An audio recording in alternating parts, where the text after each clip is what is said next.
Oh, what I wouldn't give within reason to be on a tropical island right now, or at least someplace where it's not -4, feels like -16. You think I'm joking? No, right now in Nebraska, it has been like below freezing so many days. And the high we're supposed to get up to today, are you ready for it, is 9 degrees. To be fair, it's 9 degrees above zero, which is preferable to 9 degrees below zero. But also, I don't know what the wind chill will be at that point in time. It may still feel like it's below zero, but I'm still going to have to go out and get the mail. And probably take her with me. Thankfully, we have a backyard she can go into, so we don't have to worry about doing, WALKs just so she can go to the bathroom. Although, thankfully, next week is supposed to be better. And I will hopefully be less frozen by the time I have to do another chapter review. But we'll see what happens with that. So, time for chapter 1140. Titled Scopper Gabon. Like we couldn't have figured that out from the last one. So, first we have Yamato's cover story, which what we have is Who's Who just being very sadistic and disturbing. He has Ulti, now confirmed that the two figures we saw in the last one are Ulti and page 1, no surprise there. The hairstyles and hat kind of gave it away, but we have Ulti, and she is currently being pinned to like one of those well, it's not quite one of the spinning ones, but it's like one of those like giant dartboard things or like planks or whatever that like magicians will like have their assistant or like a member of the audience tied to, or on, and then they'll like throw darts or knives or whatever at them to indicate like how good of a shot they are and everything like that. Sometimes they'll have it be spinning and it's like the wheel of death or whatever, and they'll refer to it. And in this case, Ulti is the one chained to this thing, possibly with Sea Prism Stone cuffs, because I'm pretty sure she would just turn into her Pachycephalosaurus form if she was able to. And Who's Who has been throwing several knives at her. We see 6 of them pinned to her already. 2 of them at least look like they hit blood, because there's one that looks like her arm is bleeding and another one that looks very dangerously close to her hip that may have also caused her to bleed. And Ulti is yelling at Who's Who, and she's like, if anything happens to Pei, I'll chase them to the ends of the earth, ends of hell, and take them down. I mean, as we saw very clearly during the Onigashima battle, Ulti is very protective of page 1. She's very over-affectionate at times as well, but she's very protective of him. She, tried to stand up to Big Mom in order to, avenge Pei, which is fair, although, he's not dead at the moment. But, she's, I have a feeling Ulti is having this done to her to prevent anyone from trying to hurt Pei, which is fair. So that's currently the Yamato cover story. Into the chapter, we cut back to the castle, so just basically right where we left off, where Scopper has challenged Luffy for the key. Scopper has the key to Loki's cuffs, and he's challenging Luffy to try to get the key from him. And Luffy is just like, why the hell do I have to take this key from you, old man? Hand it over. And Road, who is currently holding Luffy, Nami, and Zoro, is just like, wait, what the hell are you doing, Yashi? It keeps going back and forth between Yasan and Yashi and Yarsan and stuff like that. So it's all, yeah. And Scopper is just like, ain't you gonna steal it? Because he's just like taunting Luffy. Scopper's just gonna have fun for the next couple of minutes is what Scopper's gonna do. And Luffy just like dives in, jumps off Road's hand, shouts at Scopper. Nami's trying to stop him, doesn't do anything. And Zoro's having a little flashback to when they were talking to Colin at the school. And he's like, my dad, he was a former pirate who didn't even lose to the warriors of Elbath. So this is just, reinforcing the whole thing of just like, Scopper was the left hand of the Pirate King. He was probably the third strongest member of the Roger Pirates back in the day. Odin would get thrown in there somewhere depending on like time, time frame from when he was on the ship.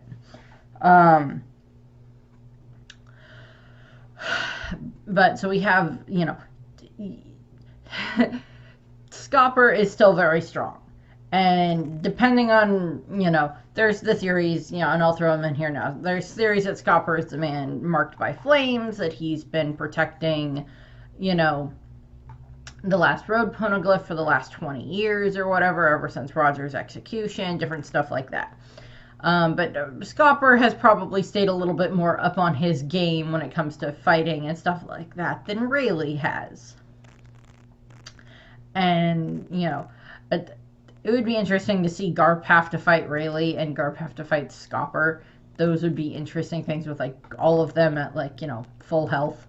Full health now. That would be fun.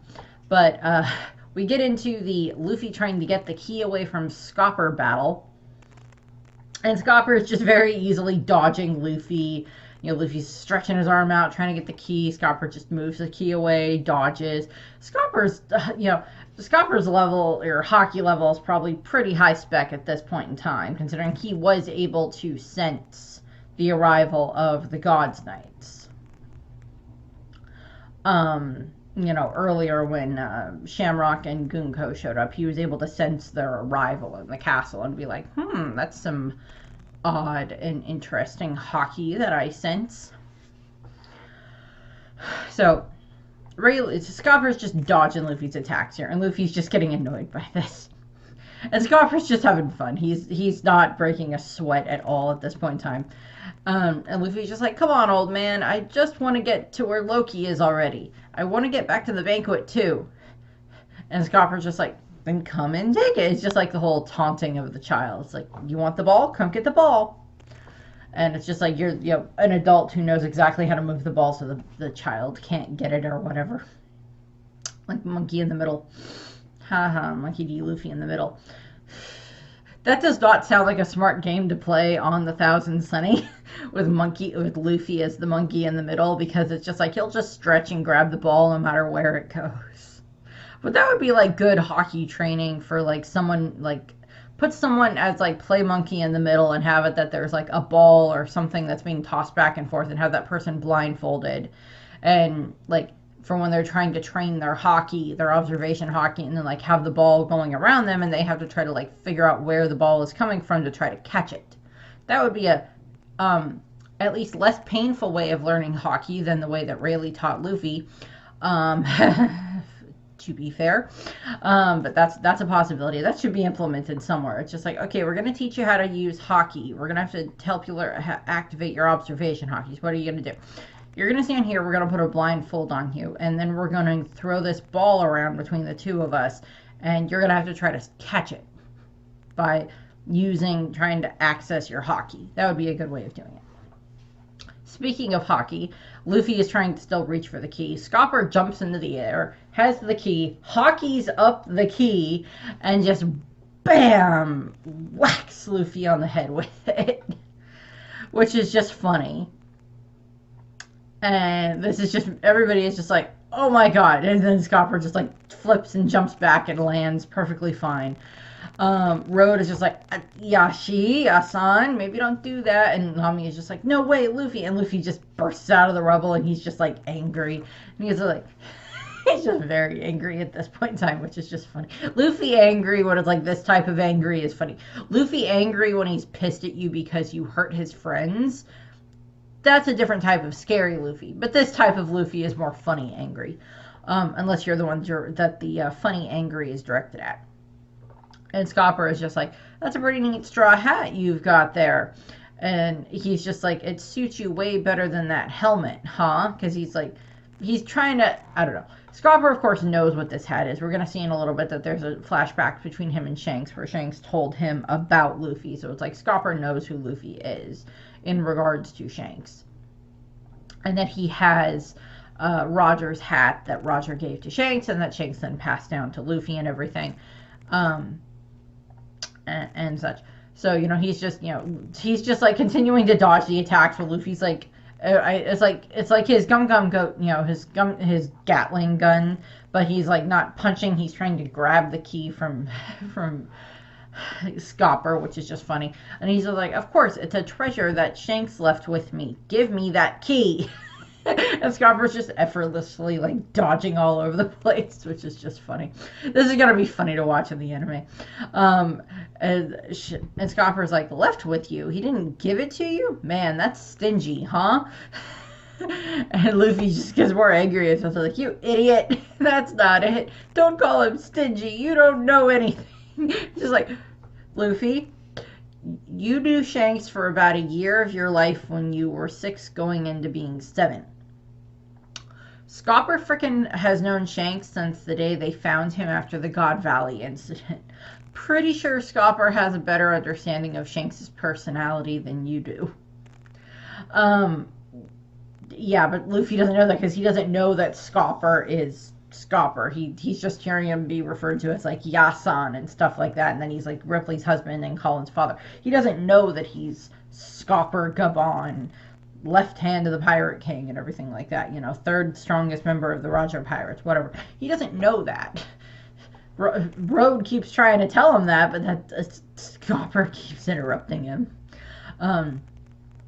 So Scopper then takes the key and just like shoves it at Luffy, and it's the base part of the key, the part that goes into the lock, and he shoves it at Luffy, and it goes into Luffy's mouth, making Luffy's head go key-shaped, which is funny.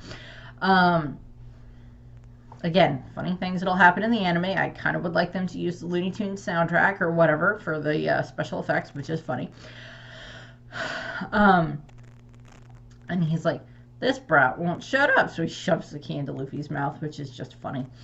And then we get into Scopper's big attack for the chapter. He's knocked Luffy down, he's shoved the key into Luffy's mouth, knocked Luffy into a pile of rubble. Luffy is not happy, and Zoro jumps in to start trying to help, and Scopper grabs his axes. He like flips back and grabs the axes, and he is getting ready to use I'm gonna butcher this name and I apologize. Yasutakaru is his attack, and the way that this got roughly translated is it's like strike of the 80 generals. So it's a term referring to many brave and fearless leaders type of a thing is what it's referring to. I'm assuming that means something a lot more culturally significant in Japan, but unfortunately it's not something that particularly resonates with people in the West as much. And so he's getting ready. Luffy is just like, oh no, that's not good, because he can sense what's coming his way. Scopper starts chucking his axes, or not chucking his axes, he starts releasing these, axe swipes and everything else like that are sending out like the wind blade types of attacks. Kind of similar to like what Kaido does with his like wind breath and like stuff like that. These slashes that he's shooting out from his axe that are probably hockey based.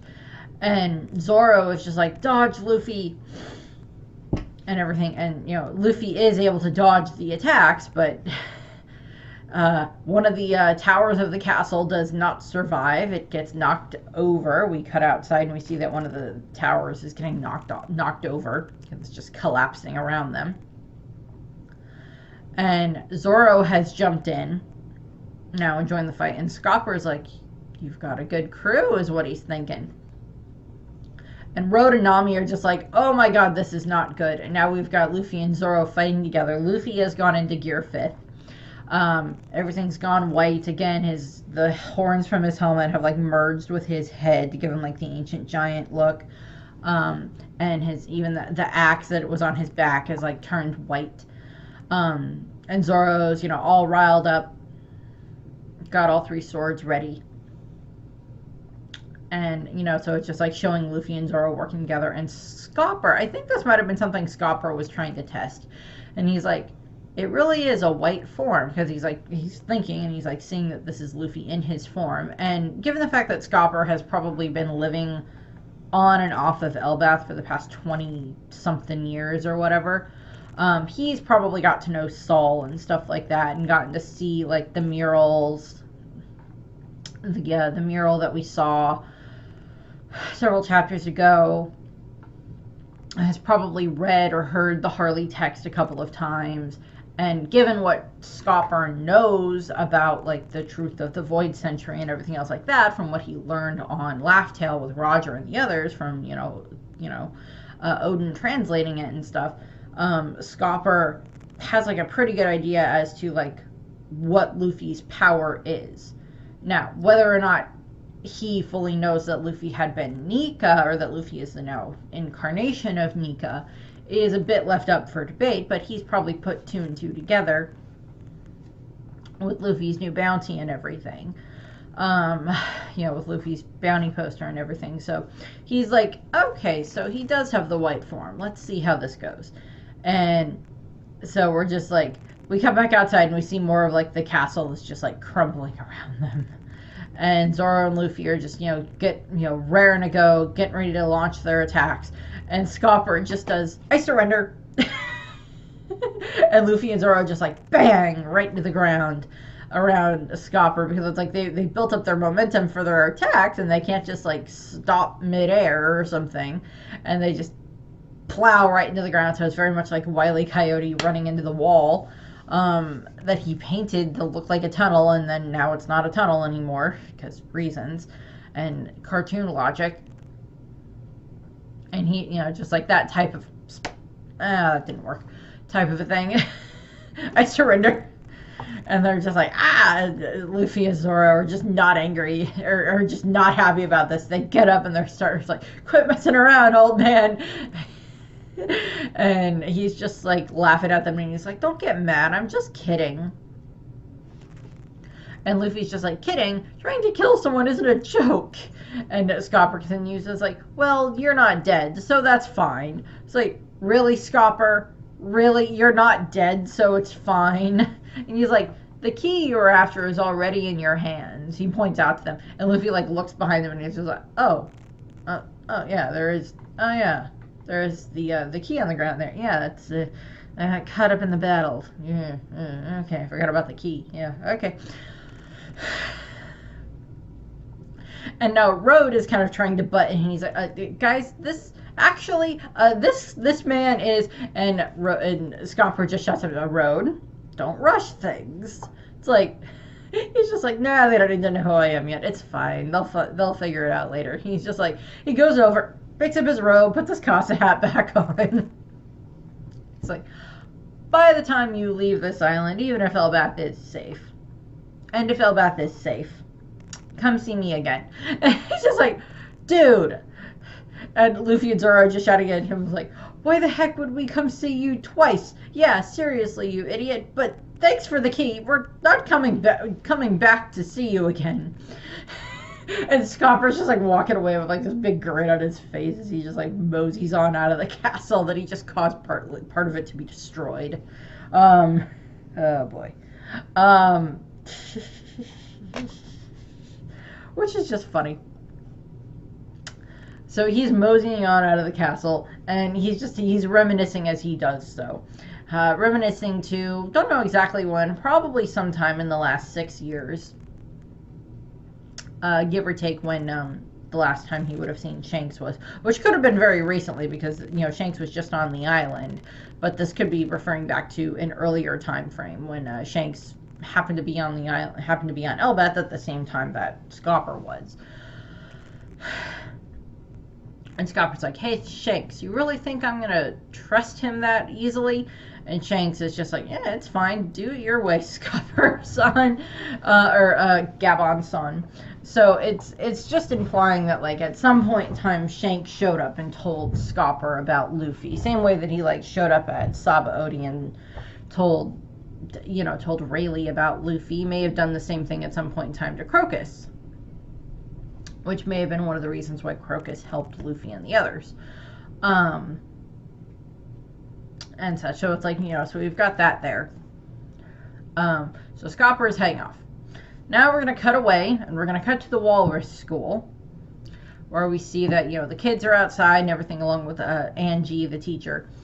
And they're all just like, teacher, teacher, look, look, look, look, look. And they're all pointing up, and they're like, what? And we see like this other giant off to the side, but I don't think we got a name on him yet.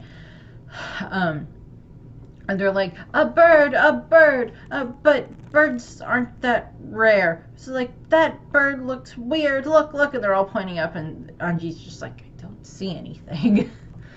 And of course, this is referring to the aeroplane arrow bird that Gunko made with her powers, which is still a very good use of her powers, so I have to admit that and give her credit for that. And we see that the aeroplane arrowbird is landing on one of just like the giant branch areas, because, you know, Elbath is just a giant freaking tree. So most of it is branches. And, you know, they land, and the branches are just kind of treated like ground. And they land, and they're still in the sun realm. And they're just like, so, who would have thought there'd be a school here? Looks like they had it built. And, you know, so we've got Gunko and Shamrock, you know, they land the aeroplane bird. And Gunko is just like, I'm going to summon. And she's, you know, holding out her hand and getting ready to set up one of the summoning circles.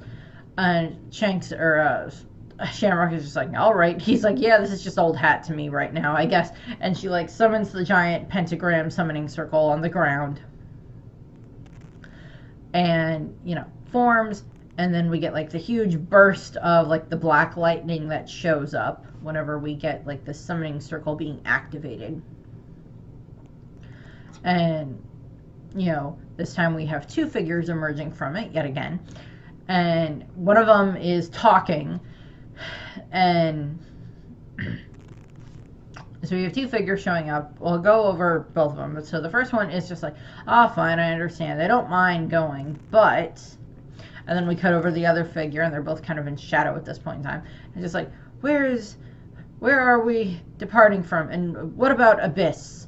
And then we cut to where we get the full double page spread of these two new characters, who both kind of get like, okay, this is adding some humor into the God's Knights, as opposed to just the seriousness and authority-driven, holier-than-thou type of thing that we've been accustomed to, I guess would be a good way of putting it, from what we've seen with Garling and with, you know, Shamrock and Gunko and everything.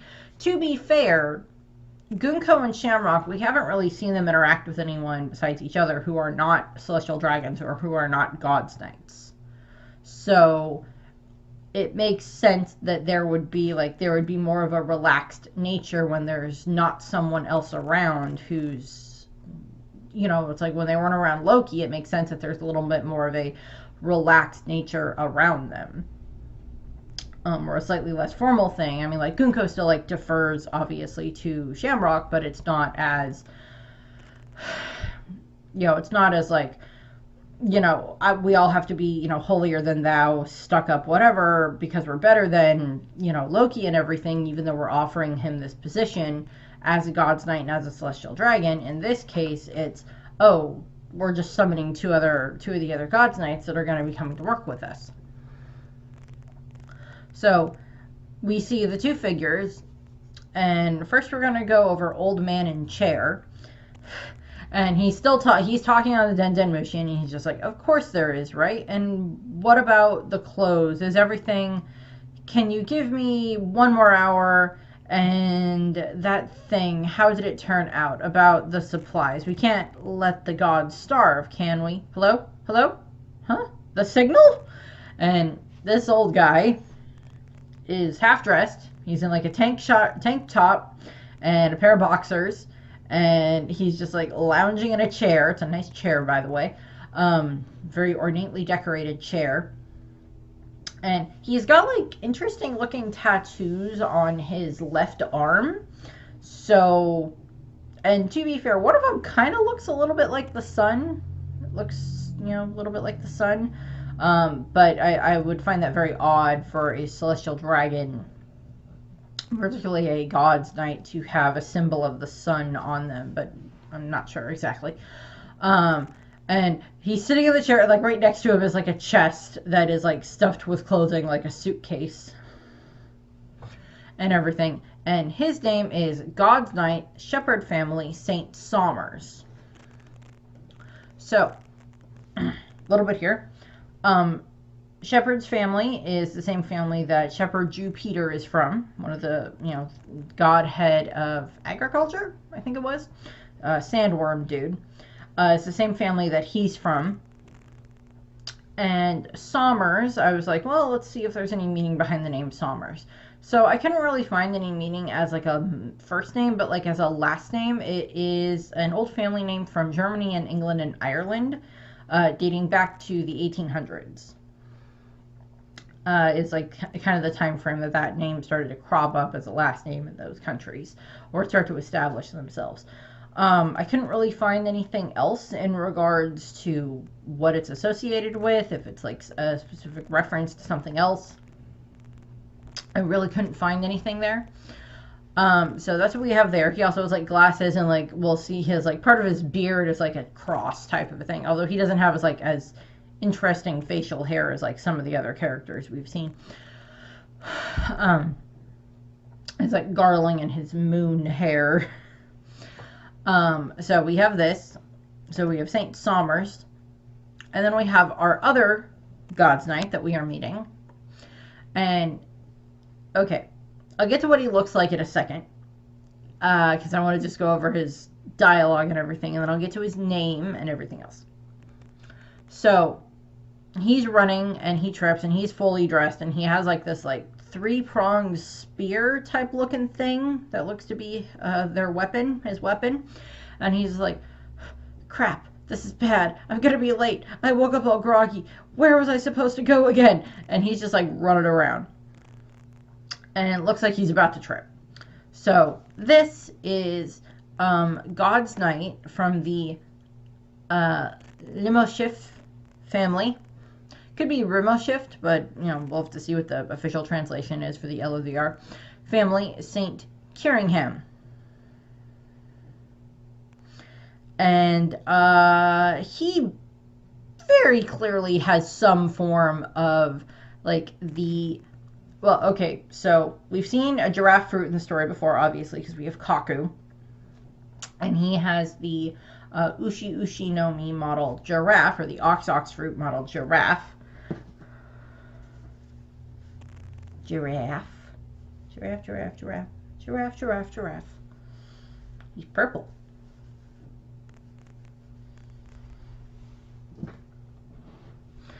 And so we've seen Kaku before. So this is possibly like the Ushi Ushi no Mi model mythical zone Kirin. And the Kirin, so before I go into that, so I may have mentioned this before. My mom really loves giraffes. They're one of her favorite animals. One of the other ladies that she works with loves giraffes as well. Has like lots of giraffes all over her office. But my mom has this that I stole as a prop. It's a giraffe made out of washers and stuff, and it's really cool looking. I like it. It's cool. I thought it was appropriate for this. So we have Saint Kiringham, and first off, in regards to his last name, or the family name, Limoshift, the only thing I found when I searched it was limos.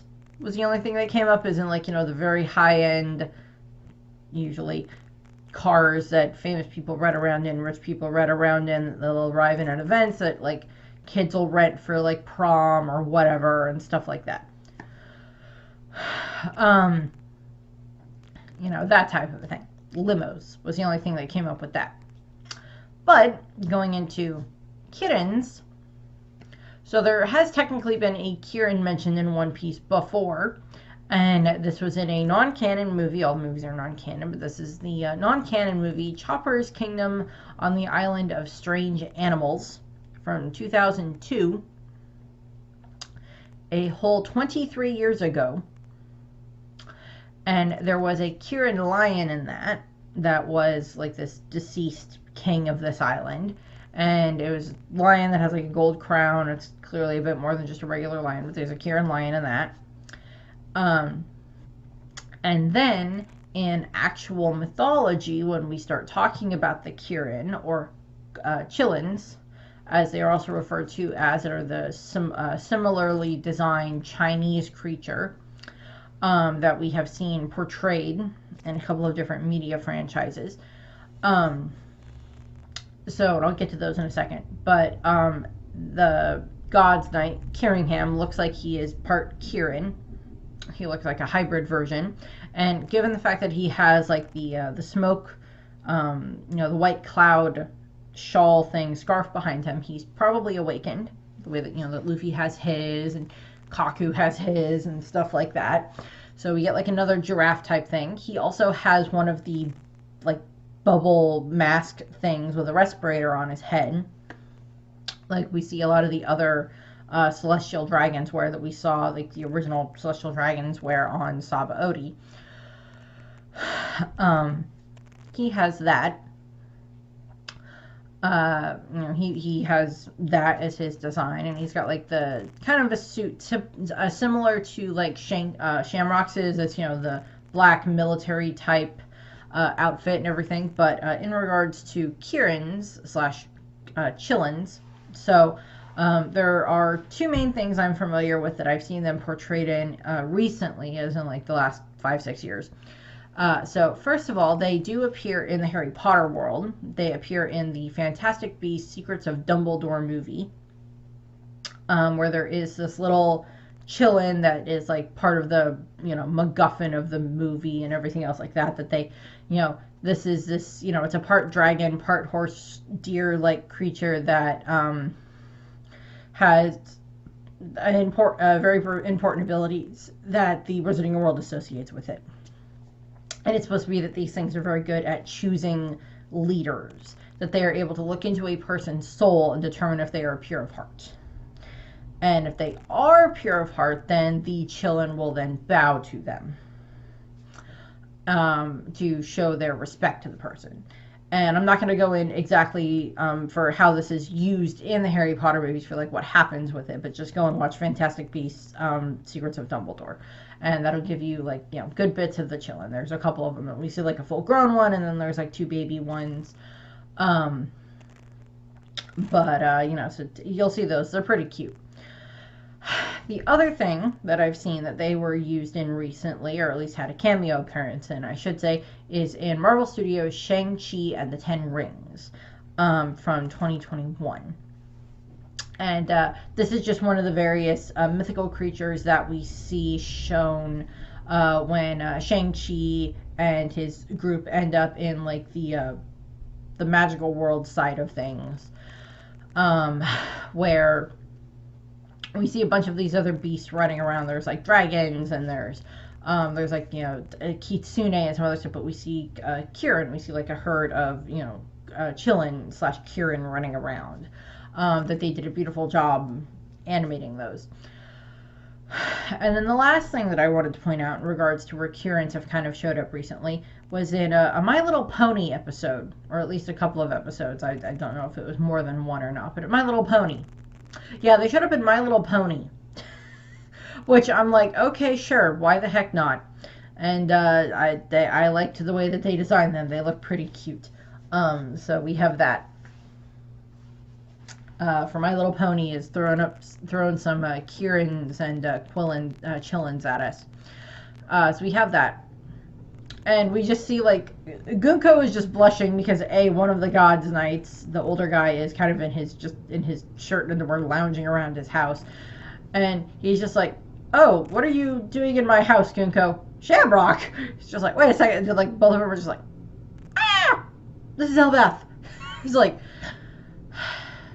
adding in a little bit of humor into this is a good way of kind of more making the Celestial Dragon, making these specific God's Knights more three-dimensional, which I think that that's a very good idea for Oda to do, because one of the things that is, like, as the reader, we're supposed to not like what these guys stand for, with the way that, Garling is the one that executed Millsgard and everything, because we're supposed to like Millsgard because he is a celestial dragon that has like realized the error of his ways, and has tried to repent and has tried to use his ability to try to help people. And then we have other celestial dragons that we've interacted with, like Doflamingo, who was bad, but then we've had Roshinate and their parents, who seem to be good. But the majority of the celestial dragons that we have interacted with over the years are bad. All the way back to, Saba Odi, and then everything that we saw with Luffy's flashback with St. Gelmac and everything, and then everything that we have seen continuously with like Charlos and his family, and then now we get the Gorosei brought in and everything else like that, and Eam and all this other stuff for like the stuff that was like, well, they have to have been in charge of a lot of that. Plus they have slaves and everything else like that. Charlos has no redeeming qualities. Roswald at least seems to care about his children. That's at least something that we've seen with him. We haven't seen enough of Shalaria's personality to determine one way or the other where she's gonna land for, like, is she redeemable? Is she not redeemable? We don't know yet. The God's Knights, I guess there's a possibility that we might run into some that might somehow have like redeemable qualities, but this adding in this like layer of humor around them is kind of like a good way of doing this. It's like a good way of like showing this and just showing like their dynamic with each other.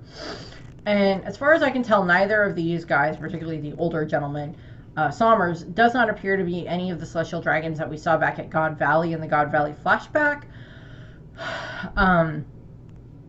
But we didn't get super good looks at a lot of the other celestial dragons at the other God's Knights back then anyway, besides the guy with the skull, cow skull mask. So we'll see what happens with that.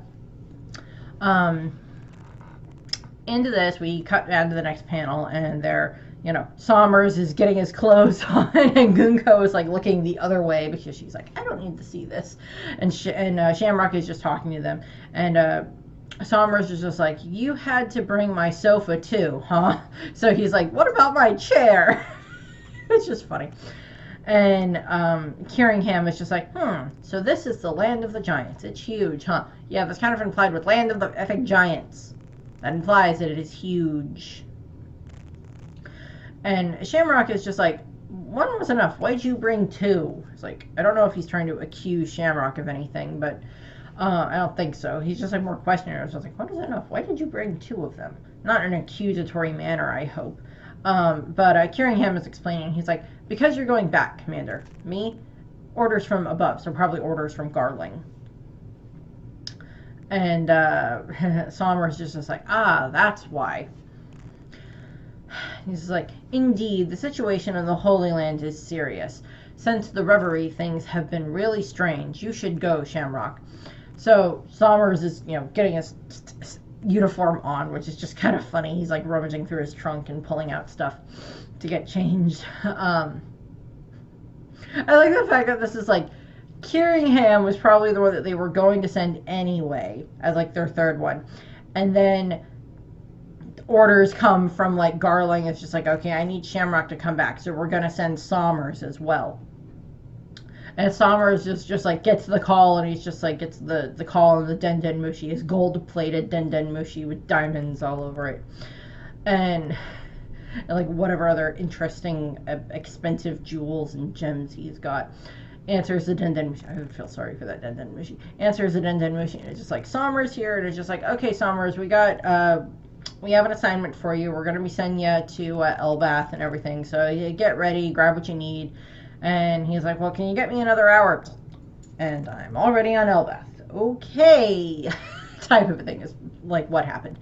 So what they're referring to is, since the Reverie, things have been weird. So this is referring back to, Sabo and the others, when they attacked at Reverie and destroyed the storehouse, and now there's, all the blockade that the Revolutionary Army is causing, meaning that supplies are not able to get to Marie Joie as easily, which are making the social dragons restless and everything like that, as we saw them yelling at Akainu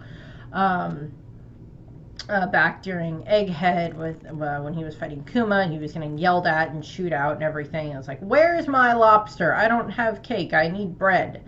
Or I don't want cake, I need bread, and all this other stuff. that we saw there with the celestial dragons. So Somers is continuing. Tell me about the mission situation. What are you doing in a non-affiliated country like this? And did you come to visit Harald's tomb or something? So that's definitely a clue to something, that possibly Somers at the very least has possibly been to Elbath before and has interacted with Harald sometime over 14 something more years ago or whatever. So he may have been one of the celestial dragons, one of the God's Knights that was in contact with Harald. Now, again, this is falling into whether or not Harald was actually a bad guy pretending to be a good guy and trying to weaken Elbath from within, whether or not this was Harald being very gullible and naive and falling for the world government's lies and everything else like that. Some combination of the two, somewhere in the middle. Maybe he was good, but he was naive and tricked and, under, stuff like that. We don't know yet. We don't know how much of a influence Mother Carmel may have had on Harald and his opinions and trade and everything else like that. So we'll have to get like a King Harald flashback at some point in time that'll probably tie into a Loki flashback. So Somers has finally gotten his outfit, his uniform on, and it looks pretty similar to Shamrock's, except there's more like medals of honor and stuff like that on it.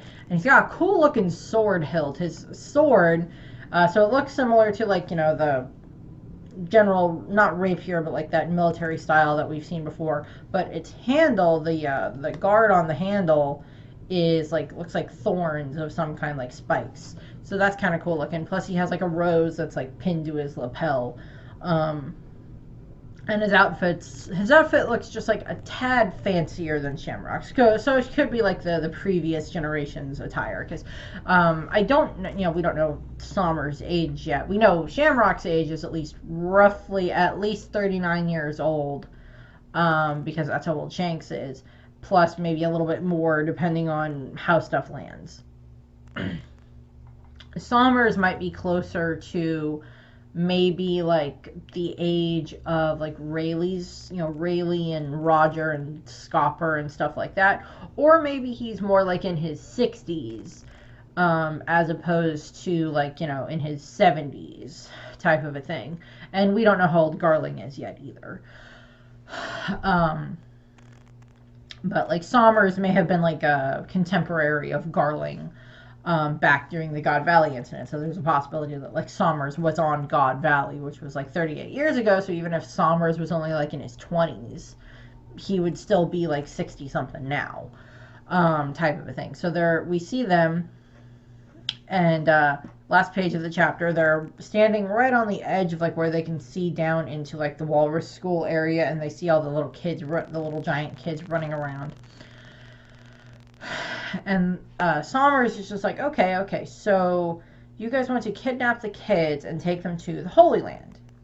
You can't just pack them up, even though they're just kids. So the image that popped into my head, because I don't know if this is just my weird brain or whatever, but like I had the idea of like them having a giant bag and then just like picking up the kids and stuffing them in the bag and then like jumping like like a giant bag of money, but they're like kids inside instead, and then they like jump into the portal. The abyss is like the pentagram that they keep referring to. That's what it's referred to as, is the abyss. And they go through that and like bring them to Marie. I'm like, I don't know if that's going to mean that they're going to try to kidnap the children and then turn them into slaves. I kind of hope not, but that's not something I would put past them given the circumstances and given the fact that they are celestial dragons. And if it's more they're just going to try to use the kids as hostages, maybe they would more want to try to keep the kids happy and try to keep the kids thinking that this is a game of some kind, because they're going to bring up something of like a game in a minute, and like they could try to like convince the kids that this is a game that they're going to play with them, and that it would be fun and everything depending on stuff. So we look to Keringham says, I was like, Mark, that bastard, he can't get through the he can't get through the abyss. I guess we'll have to take them by ship then. Ugh. And I don't know what they mean by like Mark is Mark someone else? Like is he like another celestial dragon, unless they're like Mark as in like Marcus Mars that they're referring to, possibly. That's that, Gorosei member. I don't know. Um and they're just like, and Gunko is just like, bastard. It's just like, use your powers and make this a game, is what Shamrock tells them, and that's where the chapter ends. And it's just like, oh, that's not gonna be good. And we're supposed to have a chapter next week, so that'll be good. There's supposed to be a chapter, so we'll see how that pans out. So that'll be 2 in a row. Last time we got 4 in a row. Maybe we'll get 4 in a row again, and then a week off or something like that. I don't know. We'll see how everything lands. So, did I have anything to add here? I went over the stuff about the Kirin, talked about the giraffe. My thought is just like, they're going to try to kidnap the kids, try to use them as hostages, or try to force Elbath to join the world government. However that's going to go. Sommers may have a connection to Harald. He may have been one of the God's Knights or something that like had been part of, communicating with Harald. Maybe he liked Harald. I don't know. We'll find out. He's like, but mention going to see Harald's tomb or his grave or whatever, is one of those things. So, there's a possibility there. But I don't know. I don't really know what else to say for that. So I think that's what I have for this. I thank you for watching. I hope you enjoyed the video, and I hope you have a nice rest of your day. Bye.